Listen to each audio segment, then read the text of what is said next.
କଥା ହେଉଛି କଂଗ୍ରେସ ଯେଉଁ ମହାପାପ କରିଛି ସେ ପାପରୁ ବର୍ତ୍ତିବା ପାଇଁ ବିଭିନ୍ନ ପ୍ରକାର ଆଳ ଦେଖାଉଛି।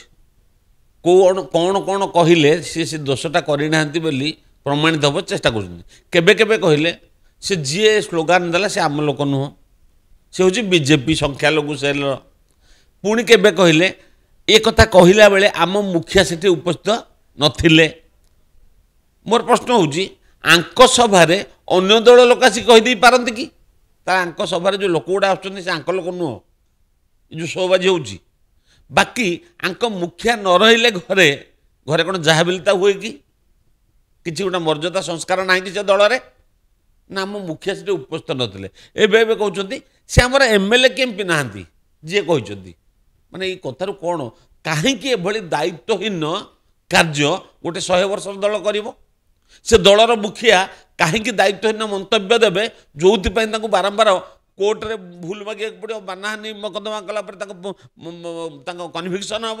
ଏଭଳି ପରିସ୍ଥିତି କାହିଁକି ହେବ?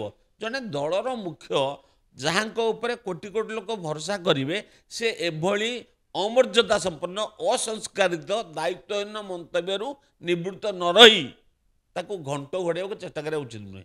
ବାକି କାଲି ଯେଉଁ କଥା କହୁଛନ୍ତି ଆପଣ, ଡିସିଏମ୍ ଆମର deputy chief minister Prabhati Parida କାହିଁକି ସେଠି ସେକ୍ରେଟାରିଏଟ୍ ଲୋକସଭା ଭବନରେ ପ୍ରେସ୍ କଲେ?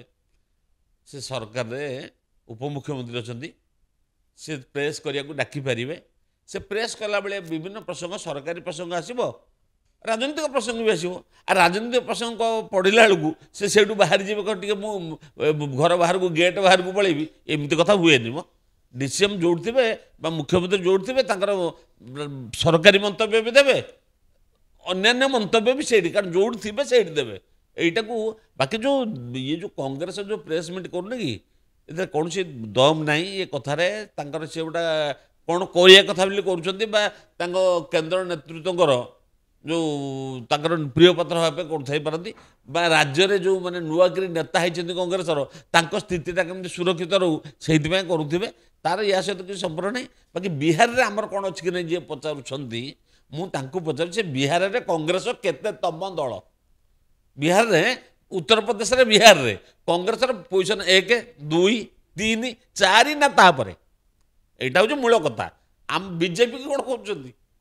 ବିଜେପି ତ ସରକାରରେ ଏବେ ବି ଅଛି, ଆଗରୁ ବି ଥିଲା।